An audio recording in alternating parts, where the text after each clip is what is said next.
Can you guess what I'm making?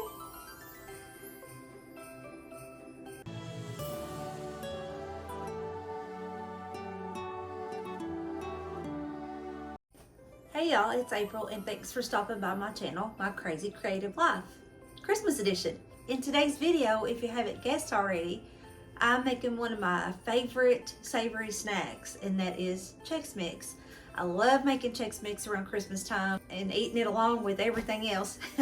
And I try to make two versions. My husband likes like a more hot, spicy version, and I like just the traditional. So today I'm gonna make the traditional, and then later, before Christmas is over with, then I hope to make another version and make the little bit hotter version.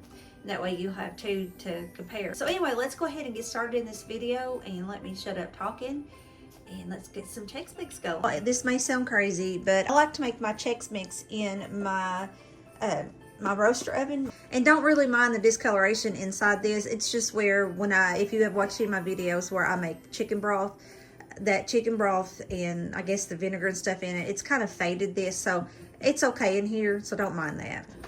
All right, on any original the actual Chex Mix boxes, whether it be the corn, the wheat, or the rice, whatever, you will actually find on the back it has the original Chex Mix recipe, and then usually it's got another like this one's got ranch.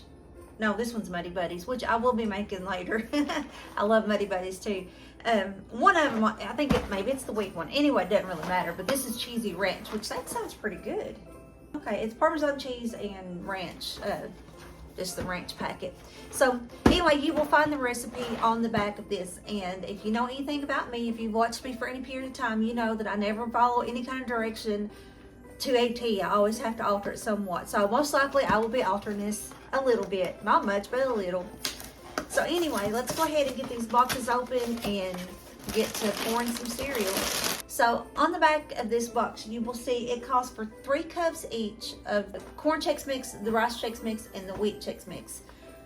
If you don't have them all, don't worry about it. There's been many a time that I've maybe only had the rice and the corn, or the rice and the wheat, or maybe just the rice. And usually the rice is what I used to make my Muddy Buddies with. So if you don't have all of them, don't worry about it. Just do what you can. Yeah, it's better for flavor and texture if you have all 3. Don't worry about it if you don't. So I'm gonna pour 3 cups of each in here. All right, this is 3 cups of the corn. Here's 3 cups of the wheat. And I don't always even buy the original Chex. This is Walmart brand of the rice. So, okay, here's 3 cups of the rice. This calls for a cup of the mixed nuts. 2 things. 1, I don't have any mixed nuts here. 2, I love nuts, but I can't eat them. That's TMI. But anyway, I can't eat nuts, but even though I love them. So I'm probably, at least this batch, maybe when I do the hot ones, I'll do some nuts for my husband. But I'm not going to put the nuts in here. In place of the nuts, I'm going to add some goldfish. All right, it calls for a cup of nuts, so I'm going to put roughly about a cup of goldfish in here. Or 2. Yeah, let's go with 2. It calls for a cup of pretzels. Choose any pretzels you want. It just says bite size. I like, and if you watched was the pumpkin spice Chex Mix, I had used these pretzels in that. So, and if you haven't seen it, I'll go ahead and link it, but it's in my 13 snacks of Halloween. I had made, I think it was a pumpkin spice pretzel mix, Chex Mix. Anyway, I like these super thin little pretzels. Okay, that's just barely over a cup. It probably is closer to a cup and a fourth. And there's no sense in me putting that little bit of pretzels back in my cabinet, so I'm just going to use what's left. That way it won't be wasted. And it also calls for, I believe it's a cup, yeah, of these. They are the garlic chips. It's the Gardetto special request. And now I find these at my local Walmart. They are in where, like your chip aisle, the chips are over here. Then on this side, you've got like your popcorn and your Pringles and actually the Chex Mix. They are right in that area. They're pretty close to like where the Chex Mix. Now that's at my local Walmart. I don't know about yours, and I'm not real sure about Kroger or Meijer. Roughly about a cup. Okay, so I'll go ahead and mix it up. I'm gonna turn this on 200. Now for the liquid part, it calls for, where is it? It calls for 6 tablespoons of butter, 2 tablespoons of Worcestershire sauce, 1½ teaspoon of seasoned salt, 3/4 teaspoon of garlic powder, 1/2 teaspoon of onion powder. You think I'm gonna follow that? So let's see what I do. This is what I do. It calls for 6 tablespoons of butter. 1 stick of butter is 8 tablespoons. I'm using the whole stick of butter. And you can melt it in your you can melt this in your microwave, or you can just put it in a little pot on your stove. And I think I'm just gonna do it in the pot. So there's a stick of butter. Now that is salted butter. So I'm not gonna add, ordinarily I probably would add a little bit extra of the salt since I'm doing more of the butter. But since that's salted, I probably won't, but everything else, yeah, I'm doing more. All right, calls for 1½ teaspoons of seasoned salt, so, and it's that Lowry's, that's hard to say, Lowry's. Anyway, it's 1½ teaspoons. So we'll do 1. That's good enough. That's roughly about 1/2.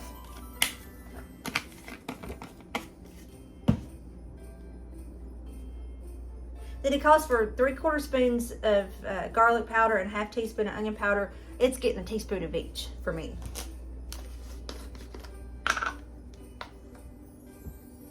So that's my granulated garlic. Future April here. I only make this a couple times a year, so sometimes I forget what I do when I add extra butter, and I think I kind of done that here. I really wish that I had added 2 teaspoons each, up to a tablespoon of the garlic and the onion powder, and I wish I had added 6 tablespoons of the Worcestershire sauce. It really depends on how bold you want it. Once it cooled off and I tasted it, it's still pretty good. But, and some of you, if you like it a milder flavor, then this is what you want. But if you want it more of a bold flavor, then bump it up a notch like what I just said. And who knows, maybe it's where I'm sick, I can't taste good. But to me, I think I should have went up more. And a teaspoon of the granulated onion. It calls for 2 tablespoons of Worcestershire sauce. I like Worcestershire sauce in here. That's partly what makes it, like if you like the bold flavor, that's pre-made, it's a little bit more of the Worcestershire, or at least I think that's my theory. So I'm going to put 4 tablespoons instead of the 2. 1, 2, 3, 4. All right, I'm going to take this over to my stove and just let this melt just as soon as that butter's melted, and I'm going to stir it continuously. Once that butter's melted, I'm going to come back over here and we will pour it over top, drizzle this over top, and then kind of stir it around. And we stir this every 15 minutes until it, at least for an hour, until it feels mostly dry. So there's no point in you watching me melt butter, so I'll be right back. While I'm waiting for my butter to melt and I'm cleaning up my stomach mess, I forgot to mention you can put Cheerios in here. Cheerios is quite good in the Chex mix. I don't think I have any. And I had even thought about putting, because if you watch my video, the one before this one, which is the butterscotch, cornflakes butterscotch candy, I kind of thought about putting some cornflakes in there just to keep it from wasting, but I'll probably do something else with this. But anyway, you can put about any cereal you want in there. Just when you're counting, you know, how much ingredients that you're putting in there, just take account that you need to do more of the butter, garlic powder, salt, Worcestershire, all of that. So just kind of keep account of that. This is good and melted and just mixed really well. So all we're going to do is drizzle this over top of our cereals.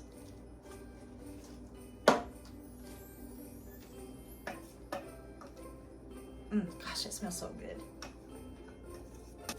Okay, then you want to just stir it really well. Just kind of, I just roll it over itself.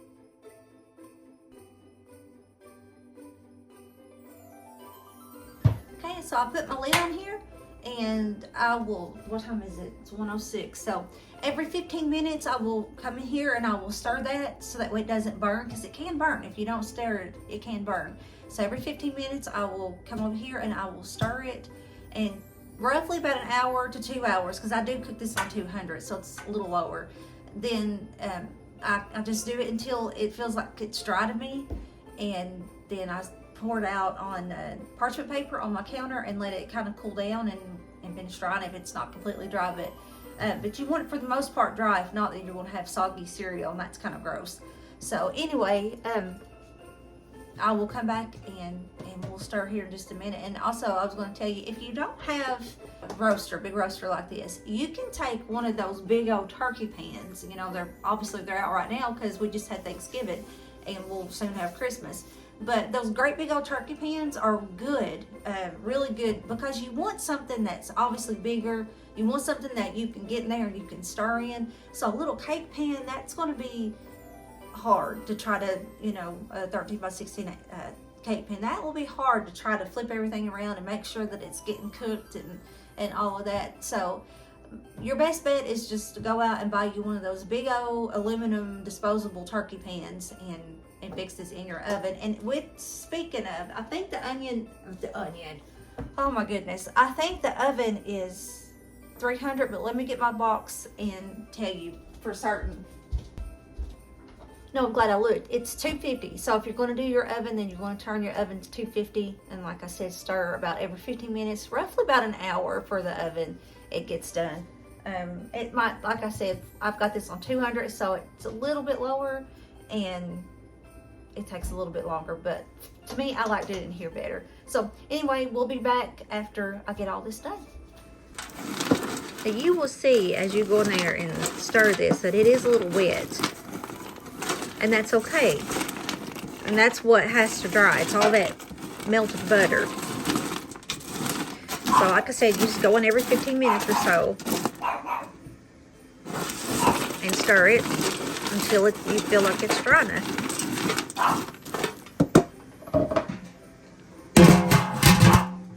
You can see now whenever I move this, there really isn't much butter left.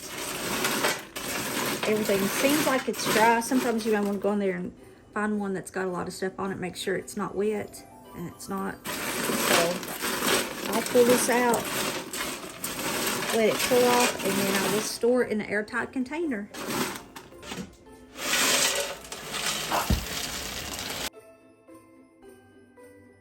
All right, I will let that cool off, and then we'll put it in our little bowl.